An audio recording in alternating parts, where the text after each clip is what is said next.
اليوم حسوي معاكم آلة سينابون. عملتها بثلاثة صوصات مرة رهيبة. أول شي عملت السينابون رولز العادي، وعملت ستيكي بون سينابون. طبعا الستيكي هو من اسمه يعني شي بيلصق كده. وعملت سينابون بصوص الشوكولاتة.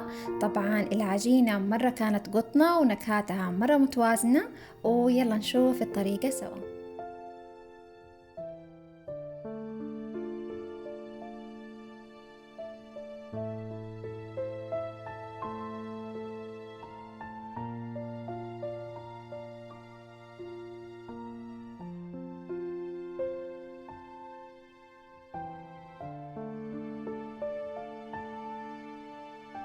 في البداية عندي هنا 4 أكواب من الدقيق. طبعا الدقيق لازم يكون منخول.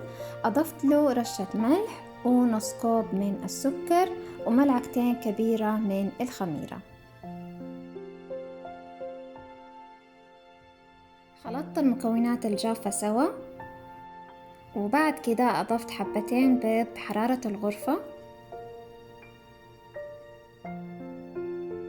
وأضفت الفانيلا. طبعا تقدروا تستخدموا الفانيلا الباودر أو السايلة. بعد كده أضفت ثلث كوب من الزبدة بحرارة الغرفة، وأضفت عليها كوب حليب دافي بالتدريج، يعني أحط شوية وأحاول إني أنا أعجن، بعدين أحط شوية مرة تانية وهكذا. وهنا العجينة بعد ما تعجنت معايا غطيتها وخليتها ترتاح مدة ساعة كاملة.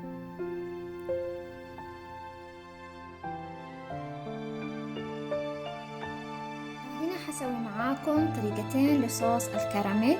يعني في صوص كراميل حيكون كده خفيف، وفي الصوص التاني حيكون كده مرة تقيل. انا حوريكم الاثنين وانتوا شوفوا، وعلى حسب ذوقكم حتسووه. هنا عندي كوب سكر خليته الين ما يتكرمل. طبعا اهم شيء النار ما تكون عالية عشان السكر ما يديني طعم مرارة. بعد ما داب السكر كله أضفت له تقريبا نص كوب من الموية، أحطها بالتدريج وأقلبها. بعد كده أضفت علبة قشطة، وآخر شي حطيت ملعقة زبدة. وهذا الصوص الخفيف، يعني ما هو مرة تقيل ولا مرة خفيف، كده وسط.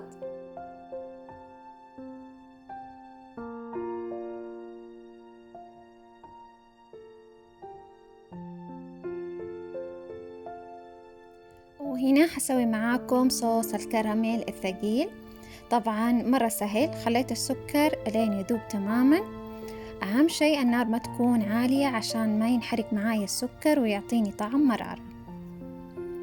وهنا بعد ما داب معايا السكر حضيف عليه علبة قشطة، بس أهم شيء علبة القشطة أخلطها عشان تمنع أي تكتلات.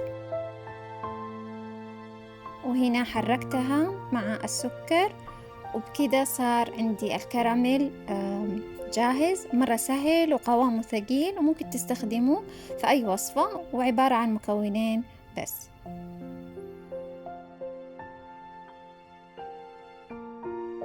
وهنا حسوي معاكم حشوة السينابون.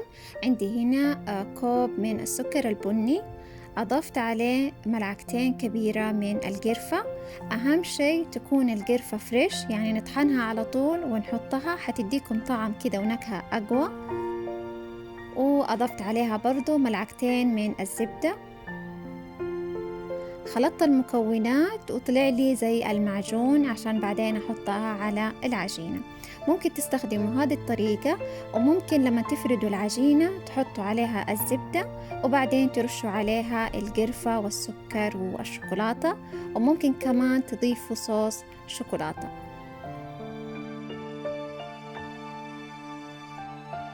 هنا العجينة بعد ما تخمرت معايا ما شاء الله، يعني زي القطنة. فردتها على السطح وحطيت دهنت السطح بالزبدة. ممكن تحطوا زبدة أو زيت، أهم شيء عشان ما تلصق معانا العجينة. وحطيت العجينة وفردتها. طبعا لازم نوصل للحجم إنه ما تكون مرة عريضة ولا تكون مرة نحيفة، تكون وسط. وبعد كده شلت الزوايد منها وحطيت عليها المعجون اللي عملناه سوا.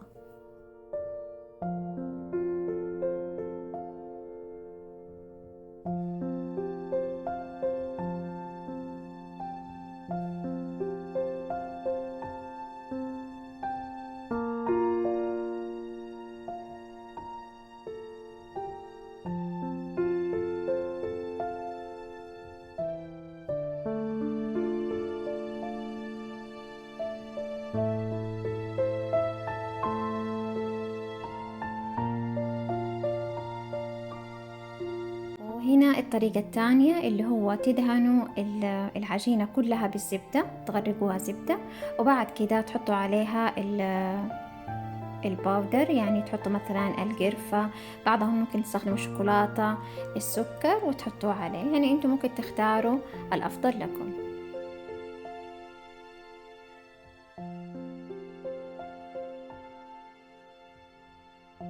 بعد كده نبدأ نلف العجينة، طبعا نلفها ونخليها كلها متساوية مع بعض.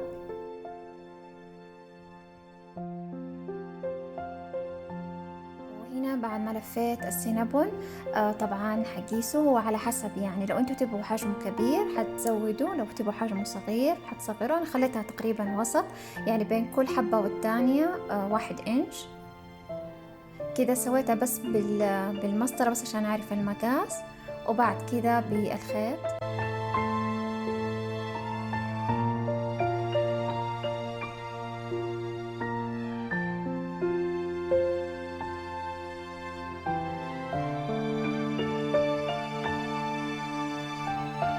هندخل كده الخيط من تحت، وبعدين نشد الخيط على الجهتين المعاكسة وحتنزل معانا بكل سهولة. أنا أشوف هذه الطريقة أفضل من إنه نقطعها بالسكين.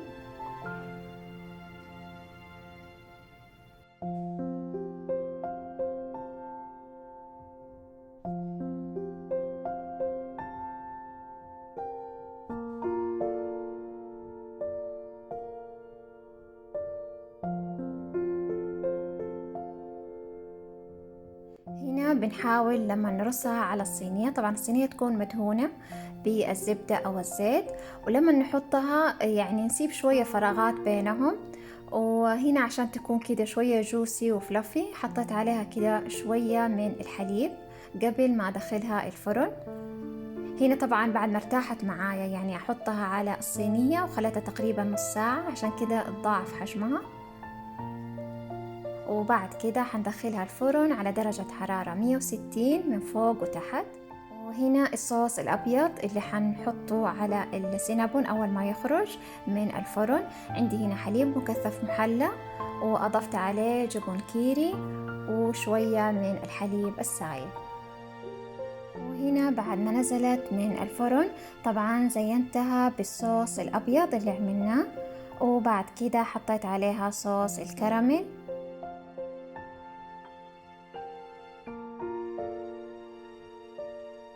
وأضفت عليها من فوق جوز البيكان. ومرة كان السينابون مرة لذيذ وهش ويامي. طبعا هذا السينابون رولز العادي.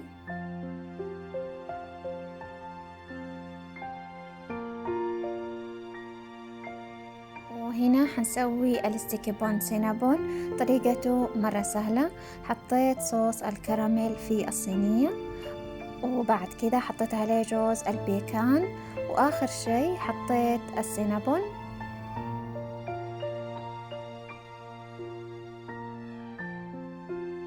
دخلت الفرن على درجة حرارة 160، هياخد معاكم من 20 دقيقة ل30 دقيقة على حسب الفرن.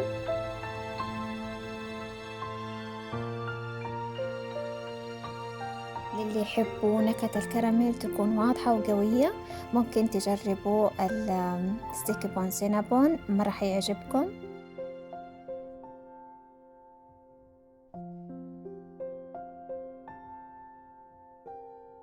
وعشان نرضي جميع الأطراف، للي ما يحبوا الكراميل ولا يحبوا الصوص الكريمي، حسوي معاكم هنا صوص شوكولاتة مرة سهل. حطيت هنا حليب سايل، وحطيته في الميكروويف تقريبا مدة 30 ثانية. ولما سخن معايا الحليب أضفت عليه حبيبات الشوكولات وخلطتها. طبعا حتدوب معاكم بسرعة لأن الحليب ساخن. وتعزيز النكهة الشوكولاتة حطيت ملعقة شوكولاتة بودرة، وكده الصوص صار جاهز. طبعا كل ما جلس كل ما ثقل أكتر. وهذا السينابون بصوص الشوكولاتة. أتمنى يعجبكم الفيديو، لا تنسوا تعملوا لي لايك وشير. أشوفكم فيديو جديد، مع السلامة.